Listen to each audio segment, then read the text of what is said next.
मानेंगे।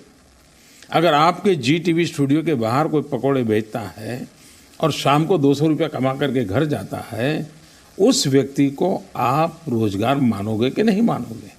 दोस्तों, आपको याद होगा 2018 जनवरी में एक टीवी को इंटरव्यू देते हुए जब प्रधानमंत्री नरेंद्र मोदी जी बोले कि लोग पकौड़ा बेच के भी रोजगार करते हैं, सारा देश में उनके खिलाफ प्रोटेस्ट हुआ। लेकिन मैं तब कर्नाटका में था। कर्नाटका में विरोधी दल का सरकार था, तो प्रोटेस्ट ज्यादा हो रहा था क्योंकि आगे इलेक्शन था। लेकिन प्रधानमंत्री का स्टेटमेंट को तब भी मैं सपोर्ट कर रहा था, आज भी सपोर्ट कर रहा हूं।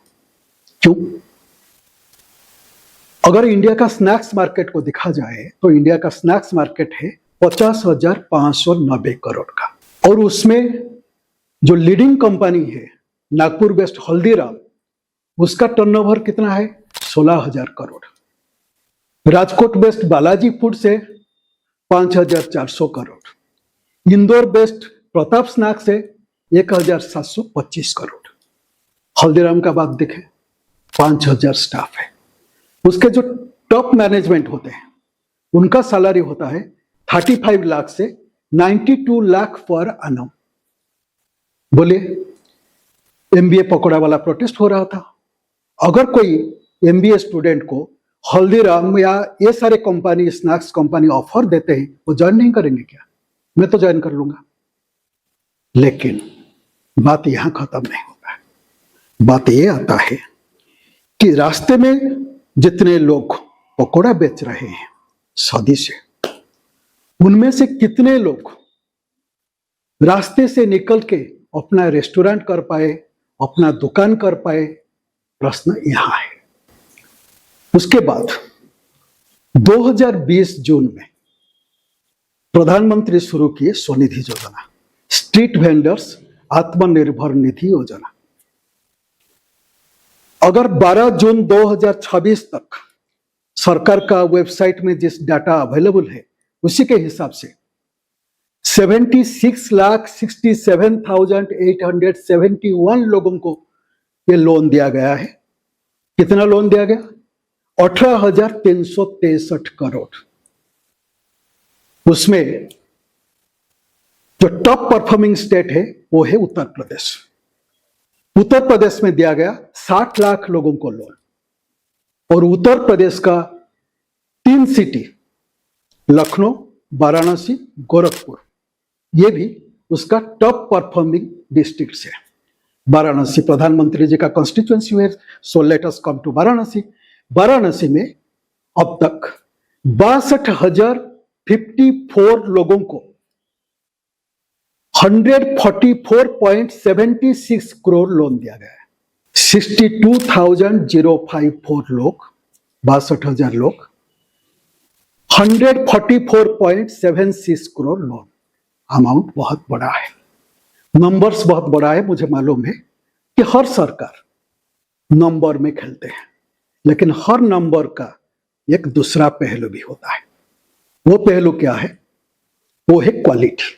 ये रह गया quantitative numbers. Let us come to the qualitative numbers. Loan repayment कितना हुआ?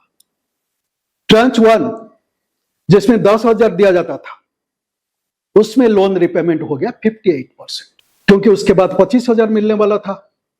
तो लोग सोचे कि 10,000 हम रिपेमेंट कर लेंगे तो हमको 25,000 मिलेगा। इसके बाद आया ट्रांच 2। ट्रांच 2 में लोन रिपेमेंट रेट कम होके 35% को आ गया। उसके बाद था ट्रांच 3।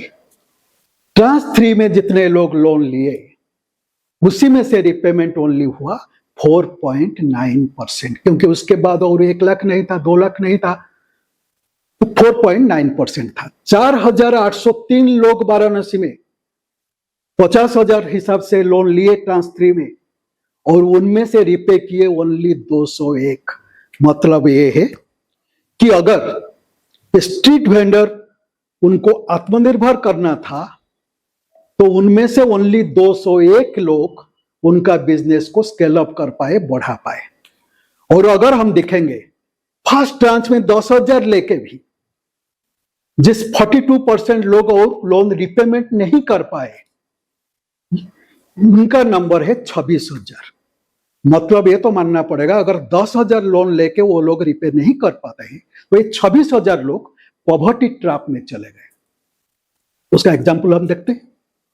बनारस का जो सक्सेस स्टोरी दिखाया जाता है शीला देवी जी का, और शीला देवी जी का ये उसमें वो फोटो आप देख पाएंगे कि जहां पब्लिसिटी होता है उसमें किस टाइप का फ्रेश वेजिटेबल किस ढंग से है। और हम गए थे उनके दुकान को 4 जून 2026, 2 दिन पहले हम उनके दुकान को गए, और आप देख रहे हैं कि यहाँ का फोटो देख रहे हैं कि किस टाइप का सब्जी सरे है, और यहाँ देख रहे हैं उनका बेटा वहां दुकान में बैठे हैं और कैसे है।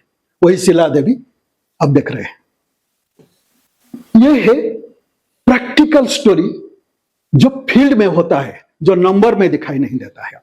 अभी देखते हैं कि ये स्वनिधि योजना को वाराणसी में अगर हम ह्यूमन इकोनॉमिक एक्शन डिजाइन का फॉर्मेट में करते तो फिर वो चीज कैसे होता, उसका एक एग्जाम्पल हम देखते हैं।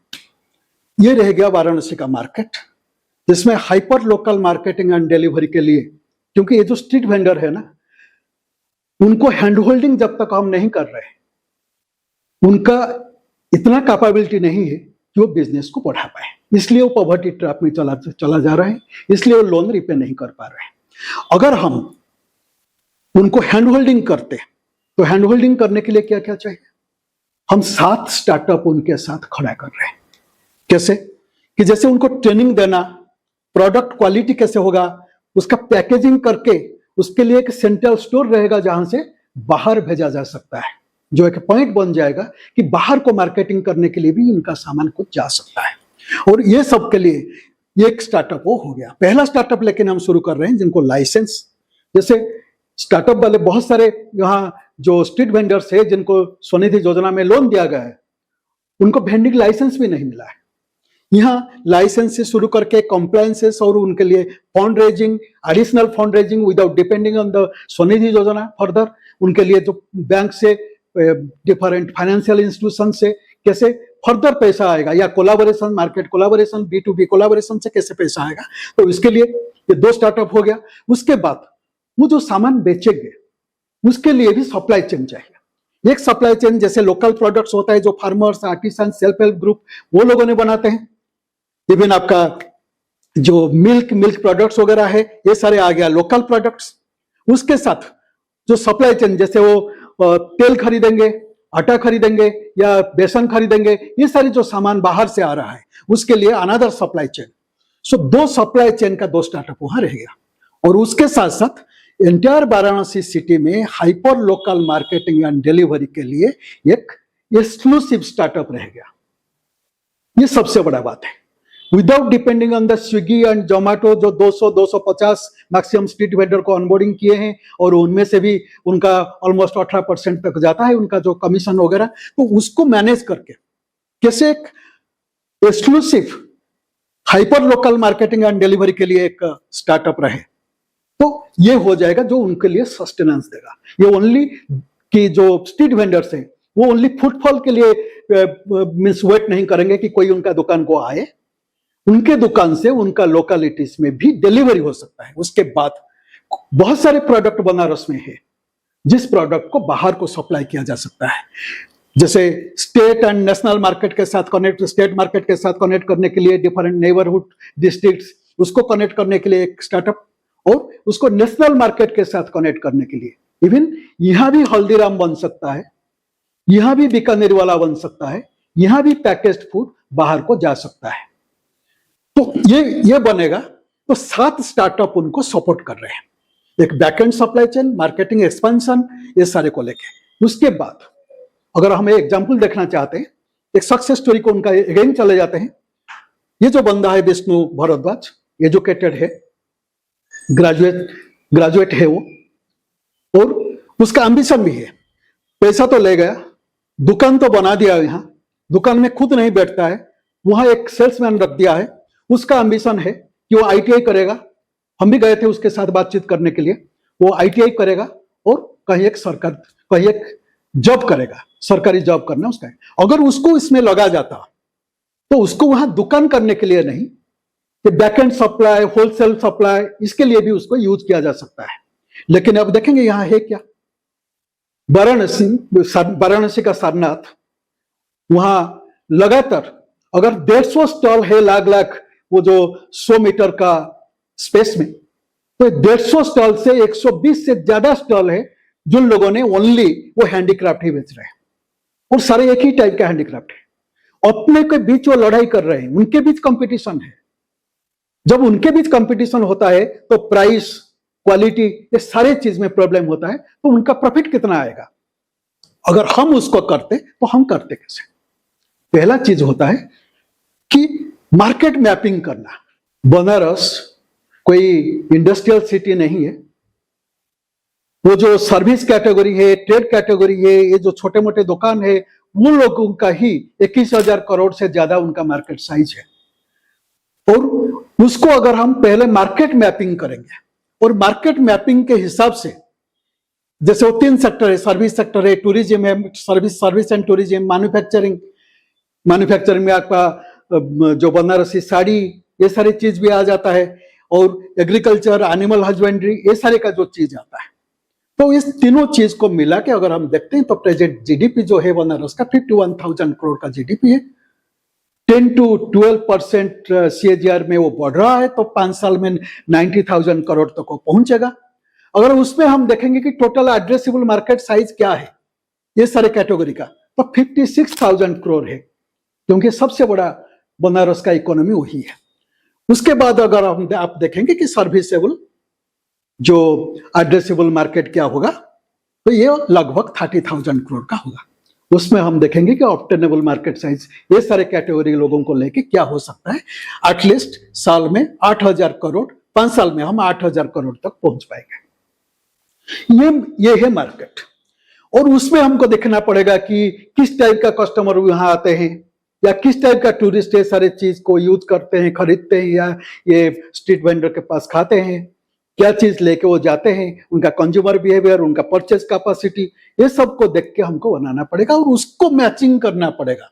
ये जो मैन पावर है, ये मैन पावर के साथ जो स्ट्रीट वेंडर है, ये मैन पावर का कैपेबिलिटी, उनका मैनेजमेंट, उनका इंटरेस्ट क्या है, उनका एस्पिरेशंस क्या है, ये सबके साथ उसको मैच करना पड़ेगा। मैच करके हम उसको डिवाइड करेंगे डिफरेंट कैटेगरी में। स्ट्रीट वेंडर कैटेगरी है स्मॉल शॉप से, फार्मर से, मिल्क सप्लायर से, आर्टिसंस एंड वेवर से, सेल्फ हेल्प ग्रुप से जो सप्लाई करेंगे सामान, वुमेन, कॉटेज इंडस्ट्री, वहीं से तो सब सामान सारे सप्लाई होगा जो उसको बेचेंगे। वो होम स्टेज है, लोकल टूर एंड ट्रैवल से, ऑटो रिक्शा टू बोट्स, ये सारी जो चीज है वो भी एक कैटेगरी में सारे आता है। स्पिरिचुअल आइटम से, फ्लावर मार्केट, बनारस का एक बहुत बड़ा मार्केट है, प्रसाद, फ्लावर मार्केट, ये सारी चीजें, उसको एक ब्रॉड कैटेगरीज में, सपोज हम 10 ब्रॉड कैटेगरीज में हम उसको डिवाइड कर लिए।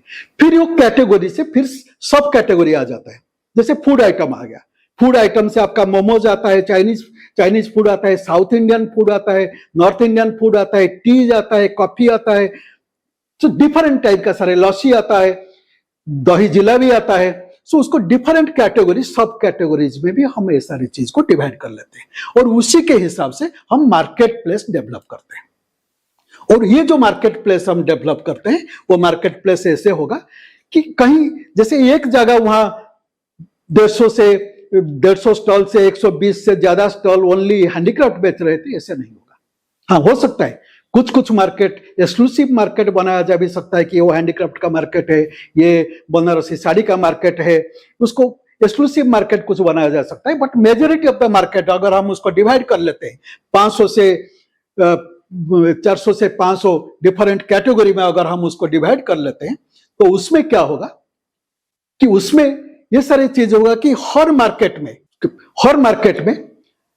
100 से 150 ये सारे शॉप्स रहेंगे, 100 से 150। और कोई कैटेगरी से, कोई स्पेसिफिक कैटेगरी से 10 से ज्यादा स्टॉल नहीं रहना चाहिए। सो अपने बीच competition, variety of market, variety of product रहेगा, वेराइटी ऑफ सर्विसेज रहेगा, लेकिन ये एक एक्सपीरियंस सेंटर इस ढंग से बन जाएगा कि जिसमें ज्यादा अवेलेबिलिटी ऑफ प्रोडक्ट्स है, लेकिन कंपटीशन ज्यादा नहीं होगा अपने के बीच।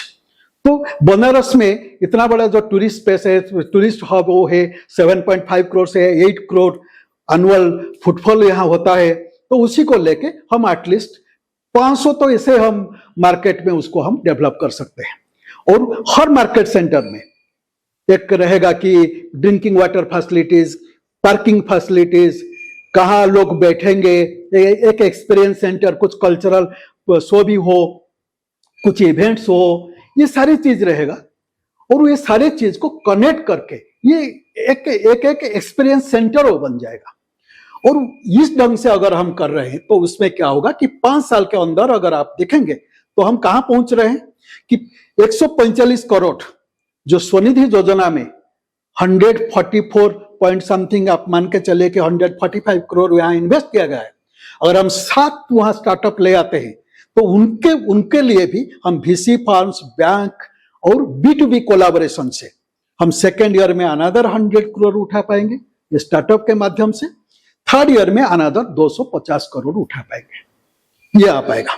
उसके बाद फॉर्मल जॉब जो क्रिएट होगा ये कम से कम 15,000 जॉब क्रिएट होगा 5 साल में।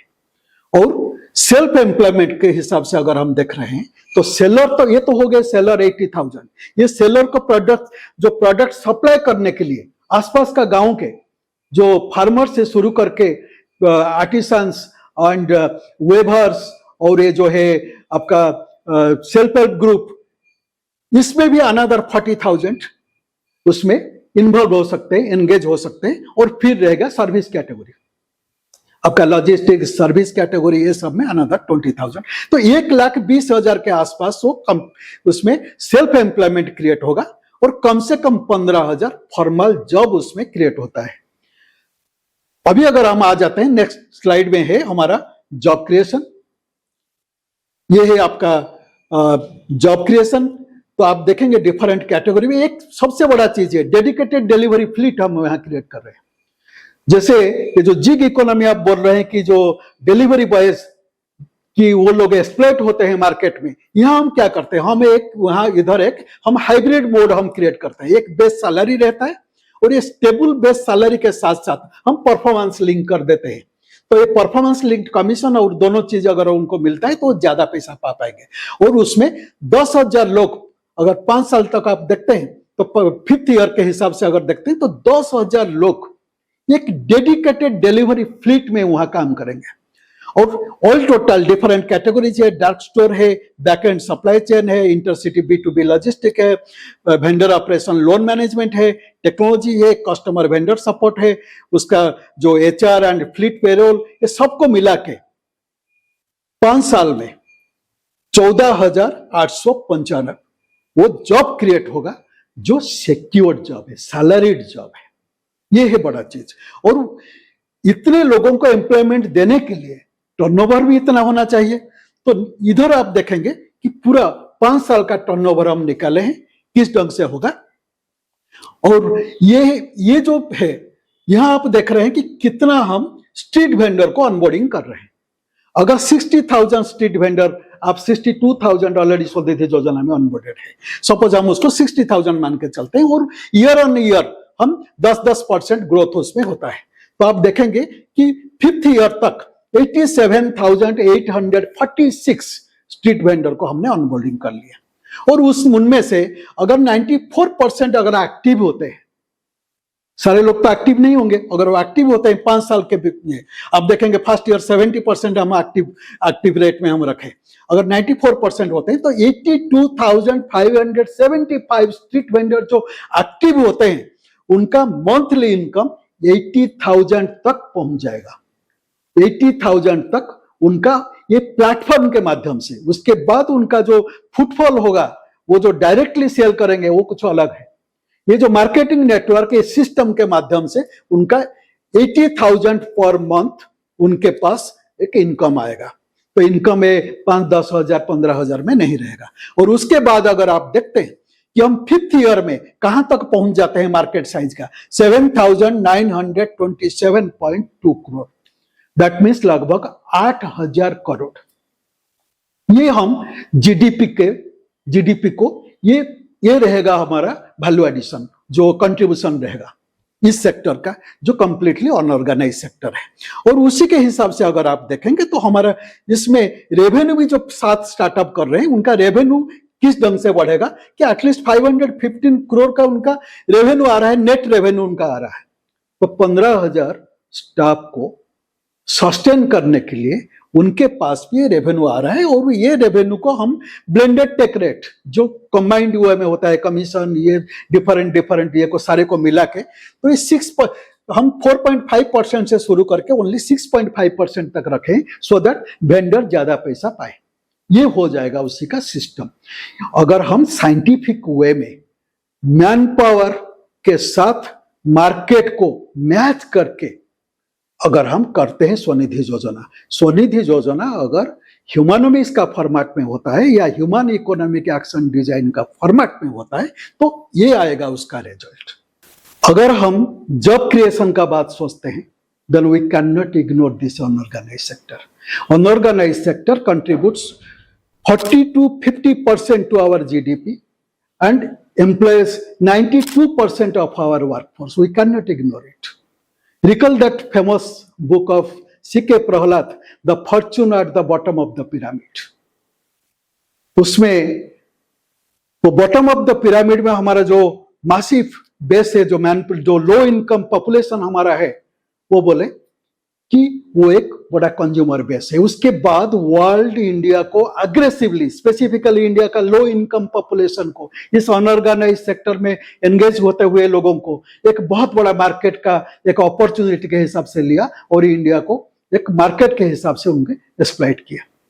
अभी हमारा टाइम आ गया है कि अब हम ह्यूमन इकोनॉमिक एक्शन डिजाइन को उसके साथ जोड़ के, जैसे स्वनिधि योजना है या इस टाइप का जितना सारे हमारा स्कीम्स एंड प्रोजेक्ट्स हम बना रहे हैं कि इन लोगों का इनकम बढ़ाने के लिए, उसको अगर हम स्ट्रेटेजिकली करते हैं ह्यूमन इकोनॉमिक एक्शन डिजाइन का फॉर्मूला को जोड़ के, then we can turn this class, ये जो पुअर क्लास है, we can turn poor into creator and owner of wealth.